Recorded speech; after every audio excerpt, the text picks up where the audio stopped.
हर हर महादेव, जय माँ गुरु। राम भजन सिंह जी, इनकी कहानी लेके आई हूँ आज मैं। बहुत ही सुंदर है, ज़रूर पूरा वीडियो आप लोग ज़रूर सुनिएगा। किस प्रकार उन्होंने सरकार बाबा के बारे में बताया है कि वो स्वयं सरकार का साक्षात दर्शन किए। पहले उन्होंने उन पर विश्वास नहीं किया, अनाप शनाप बातें बोली उनके बारे में, सोची। उसके बाद स्वयं सरकार बाबा ने उनकी परीक्षा ली, उनको हर जगह बचाया है। इस तरह की बातें स्वयं राम भजन सिंह जी ने अपने इस कहानी के माध्यम से बताया है। तो पहली बार राम भजन सिंह जी जो थे, राम भजन सिंह जी सरकार बाबा के भक्तों में से एक अनन्य भक्त में से वो भी एक आते हैं, क्योंकि उन्होंने स्वयं साक्षात सरकार का दर्शन किया महादेव के रूप में। सो उन्होंने इस तरह से बताया कि 1961 में मड़वाडीह में सबसे पहले उन्होंने सरकार बाबा का दर्शन किया था। उनकी एक कथा ऐसी है कि जब वो उसका वर्णन करने लगे तो जो ये कहानी लिख रहा था वो सुनते ही उसको भी बहुत आत्मविभोर हो गया था सुन करके, क्योंकि अलग अलग लोगों का अपना अलग अलग एक्सपीरियंस रहा है सरकार बाबा के साथ, अवधूत भगवान राम जी के साथ। तो वो अपना एक्सपीरियंस जब बताने लगे कि बहुत अद्भुत था, मैं भी पढ़ करके सुन करके मुझे ऐसा लग रहा था कि हम लोग बहुत सही जगह पर हैं और हमें कहीं और जाने की आवश्यकता ही नहीं है। उन्होंने इस कहानी के वर्णन में कहा कि मैं अघोरेश्वर को पूर्ण ब्रह्म क्यों मानता हूँ। उसका पूरा कहानी का सार बताया कि मैं क्यों मानता हूँ, क्योंकि मेरा खुद का अपना एक्सपीरियंस है, मैं किसी के कहे बातों पे नहीं मानता हूँ। 1961 मार्च में मुंगेर डिस्ट्रिक्ट में वो उस समय सर्वेश्वरी समूह की स्थापना हो रही थी। तो मैं समझता हूँ कि उस समय बाबा ने अपनी स्फूर्ण शक्ति से उनको अपनी तरफ आकर्षित किया होगा, तभी वो वहाँ पहुँचे। क्योंकि वहाँ उनका ट्रांसफ़र हो गया था मऊ में और 2 महीना भी नहीं हुआ था कि वो मड़ुवाडी पहुँच गया। 21 सितंबर को 21 सितंबर को मड़ुवाडी प्लेटफॉर्म पर उनकी ड्यूटी लगी थी। उस समय उन्होंने ये सुना था कि बगीचे में कोई औघड़ साधु आए हुए हैं। किसी से उन्होंने सुना था कि कोई एक औघड़ साधु है, बगीचे में रहते हैं। तो उनके दिमाग में सबसे पहले वही बात आ गई, जैसे जो लोग औघड़ को नहीं मानते हैं, साधु संत को, तो वो उनके दिमाग में आता है कि कोई औघड़ साधु मतलब किस तरह का साधु होगा। क्योंकि वो वैष्णव मतलब ब्राह्मण संस्कारों से आच्छादित थे, तो उनके मन में बड़ा हिचकिचाहट आई इस बात को सुनने के बाद। लेकिन हुआ ये कि बहुत सारी भ्रांतियाँ औघड़ों के चीज़ों को लेकर के समाज में विकसित हैं। तो इस वजह से उनके दिमाग में आया कि मतलब पता नहीं कैसे औघड़ साधु होंगे। लेकिन जब उन्होंने सुना कि वो सर्वेश्वरी समूह की स्थापना किस पर्पस से कर रहे हैं, तब उनके दिमाग में आया कि ये कोई औघड़ साधु नहीं, जरूर कोई महापुरुष होंगे जो सर्वेश्वरी समूह की स्थापना कर रहे हैं, क्योंकि इनका पर्पस अलग है। तब वो गए वहाँ, उनसे मिलने की इच्छा जागृत हुई। वो गए बाबा के पास, उनको साक्षात देखा वहाँ पर। बहुत सारे लोग वहाँ आए, बाबा का दर्शन करें, दंडवत प्रणाम करें। तब उनके दिमाग में यही बात चले कि ऐसा क्या है कि बाबा को लोग दंडवत प्रणाम करें, लोग चमचागिरी करने में पीछे नहीं रहते हैं। उनके दिमाग में ये सारी बातें आ रही थी। लोग दूर से भी तो प्रणाम कर सकते हैं, इतना लेट लेट के प्रणाम करने की क्या ज़रूरत है, इतना क्या चमचागिरी दिखाना। ऐसा उनके मस्तिष्क में बैठे बैठे वो सारी कुभाव चल रहे थे। उसके बाद क्या होता है कि तीसरी रात, क्योंकि वो तो बस गए थे देखने के लिए कि भाई देखिए कौन औघड़ साधु हैं, किस तरह के हैं। तीसरी रात को उनकी ड्यूटी लगी, नाइट ड्यूटी पर थे स्टेशन पर। वहाँ रेलवे यार्ड बहुत बड़ा था। तो रात के करीब 2 या 3 बजे थे और फिर उन्होंने जो मालगाड़ी के जो डिब्बे थे उसमें वो बैठे हुए थे। जो गार्ड का जो डिब्बा होता है उस डिब्बे में वो बैठे हुए थे, क्योंकि उस वक्त रात में उनकी ड्यूटी थी।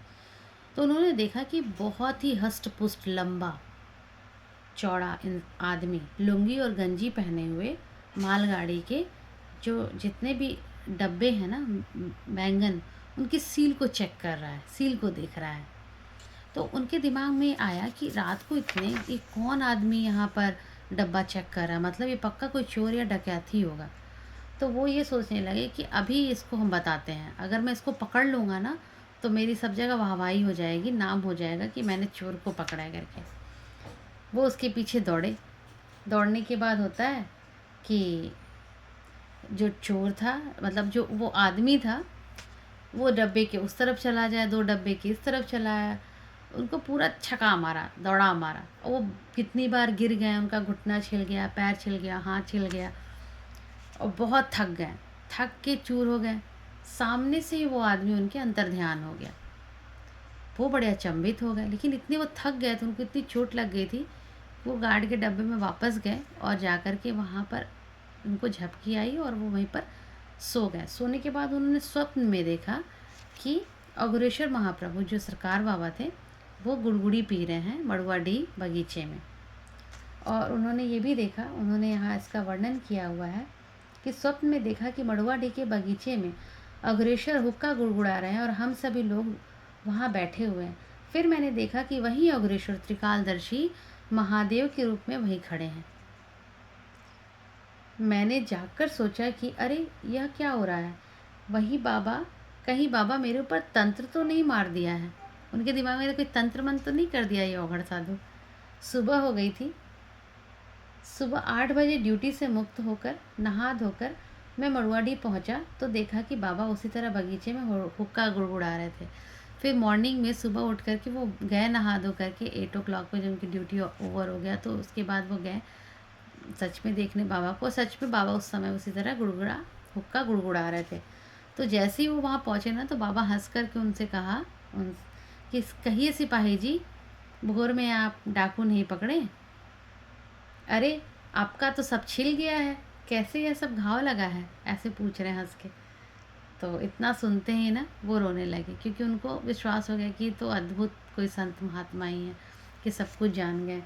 फिर वो एकदम से अंदर से वो सोच रहे थे कि मैं कितना ख़राब सोच रहा था इनके बारे में, और ये तो बहुत सच में महान कोई संत हैं जिन्होंने मुझे स्वयं महादेव का दर्शन भी दिया। तब वो उनके चरण में गिर कर के शरणागत हो गए। तब जब शरणागत हुए, प्रणाम किया, बाबा हमको माफ़ कर दीजिए। तब बाबा बोले कि नहीं, ऐसे नहीं चलेगा, जाओ भीतर जाओ और भीतर से अलमारी से एक किताब उठा के लाओ। मतलब नहीं, ऐसे तुमको नहीं, मतलब तुम, क्योंकि वो अभी भी समझ रहे थे कि कहीं ना कहीं इसके मन में अभी कुछ बचा ही होगा, अभी इनको और भी सारी चीज़ों का अद्भुत इनको वास्तविकता दिखानी है। सरकार बाबा ने कहा जाओ किताब लेके आओ अलमारी से अंदर से। तो वो गए। फिर वो बोले कि सरकार मैं कौन सा किताब लाऊं? तो सरकार बाबा ने कहा कि वही मड़ुआडीह में एक छोटी सी अलमारी में बहुत सारी किताबें रखी हुई थी पुरानी। तो बाबा ने कहा जो तुम्हारी इच्छा हो ले लो, लेके आओ। तो उन्होंने डॉक्टर धर्मेंद्र ब्रह्मचारी की लिखी हुई एक पुस्तक थी, अघोर साहित्य, अघोर दर्शन पर। तो वो बहुत मोटी किताब थी। तो वो उस किताब को लेकर के आए और बाबा के सामने रख दिया। बाबा बोले बैठो बैठो, पढ़ो इसको। तो बाबा बोलते हैं सरकार कहाँ से पढ़ें इसको हम? जहाँ से आपका आदेश हो वहाँ से पढ़ें। सरकार बाबा बोले कि जहाँ से तुम्हारी इच्छा हो वहाँ से पढ़ो। मैं उस किताब को पढ़ने लगा। जब वो किताब को पढ़ने लगे तो उसमें एक चीज़ उन्होंने ये भी बताया कि एक बार जब उनकी 1944 में उनकी शादी हुई थी, वो जब मेरी शादी हुई थी तो मैं अपनी बुआ को साड़ी पहनाने गया था। उनके यहाँ वह मोकुमपुर गांव है, गोरखपुर डिस्ट्रिक्ट में। कछारा में चला गया एक और रिश्तेदारी में। वहाँ एक नाले को मैंने पार किया साइकिल लेकर के। उस रात बहुत ज़्यादा बरसात हो गई थी। तो बरसात होने के बाद भी मेरे दिमाग में यह नहीं था कि नाला भर गया तो मैं इसको क्रॉस ना करूं। लेकिन अब उम्र उनकी 14 साल की थी उस समय, तो बालक बुद्धि था। तो बोले ठीक है चलो इसी को पार कर जाते। साइकिल लेके उस नाले से पार करने लगे। पता चला वो बहाव के साथ बहने लगे और साइकिल को मोहवश छोड़ भी नहीं रहे थे कि हाँ चलो बह रहे हैं तो खुद को पार कर ले। तो किनारे पर एक जो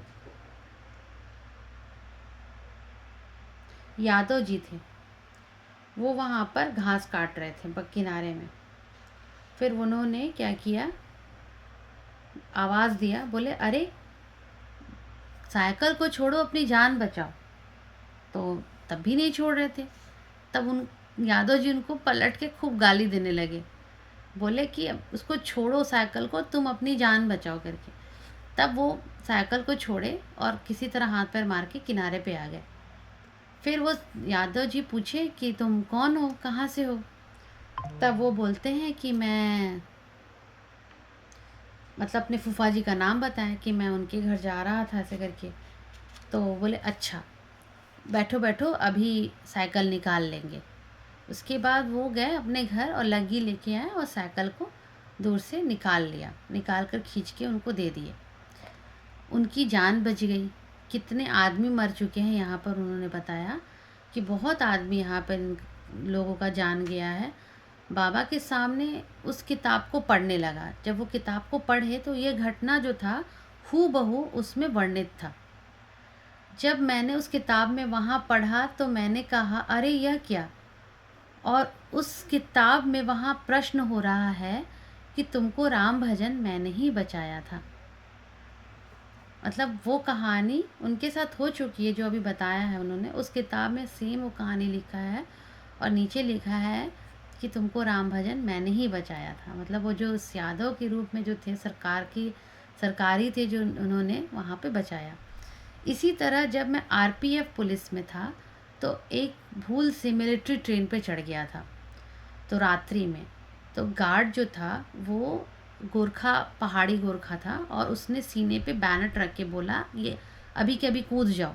और ट्रेन बहुत तेज़ी से चल रही थी और दिमाग में ये था कि मैं कैसे कूदूँ, अगर मैं कूद गया तो मेरी तो पूरी धज्जियाँ उड़ जाएंगी। लेकिन फिर वो कूदने के विषय में सोचने भी लगी, क्योंकि अगर कोई ऐसे बैनर भिड़ा दे और बोले कि अभी कूदो तुम यहाँ से, तब वो बोले बैनर भिड़ा कर कि वह बोला कि जल्दी कूद जाओ नहीं तो तुमको मार देंगे। मैं कूदने के विषय में सोचने लगा। कूदने का मतलब था हाड़ मास की धज्जी उड़ जाना। इतने में देखा कि उसका एक ऑफिसर दौड़कर आ रहा है उसके पास और संगीन पकड़ रहा है। उसने सिपाही से संगीन खींच लिया और मुझको वर्दी से देख कर मेरा परिचय पूछा। उसने कहा अच्छा भाई जवान, जाओ आगे स्टेशन पर जहाँ ट्रेन खड़ी होगी तुम उतर जाना। इतना भी चर्चा मैंने इसका भी चर्चा मैंने लिखा पाया उस किताब में। पूरा का पूरा विवरण वही था। वहाँ प्रश्न हो रहा था, वहाँ कौन तुमको बचाया राम भजन? मैंने ही तो तुमको बचाया था। सरकार बाबा ने बताया कि वहाँ पे भी मैंने तुमको बचाया। इसके साथ ही जीवन में घटी और भी बहुत सी बुरी भली घटनाओं का उसमें वर्णन था कि तुम वहाँ आए, यहाँ गए, ऐसे किए वैसे किए। इतना पढ़ने के बाद मेरे अभ्यंतर से आंसुधारा बहने लगी। मैंने अभ्यंतर से मान लिया कि हे अग्रेसर पूर्ण ब्रह्म, आप ही मेरी अंतरात्मा की देवता हैं। आपके चरणों में यह दास शरणागत है। जैसी आपकी इच्छा हो वैसा इसे पार लगाएं। जब मैंने अभ्यंतर से प्रार्थना की तब बाबा गंभीर मुद्रा में हो गए। बोले अच्छा ठीक है, बंद करो किताब को, यह बताओ कि तुम मुझसे क्या चाहते हो। जाओ बैठ करके 2 मिनट सोचो जरा अलग से। तो ये सारी जितनी भी उनके लाइफ में घटनाएं घटी थी उस किताब में एज इट इज़ लिखा हुआ था। और हमेशा नीचे एक प्रश्न था, बताओ राम भजन वहाँ तुमको किसने बचाया? मैंने बचाया। तो इस तरह से उन्होंने उस राम भजन जी को ये बताया कि मैं हमेशा तुम्हारे साथ ही था। तुम मुझे नहीं पहचाने लेकिन मैं तुम्हें पहचान गया। और औघड़ों के साथ ऐसा होता है कि अगर आप इस जन्म में आप उनके शरण में हो तो अगर वो कभी भी जन्म लेंगे पृथ्वी पर किसी भी अच्छे कार्य के लिए, तो वो आपको अपने आप ऑटोमेटिक अपनी तरफ खींच लेंगे, क्योंकि उनको तो याद रहता है सब कुछ कि आप उनके साथ थे।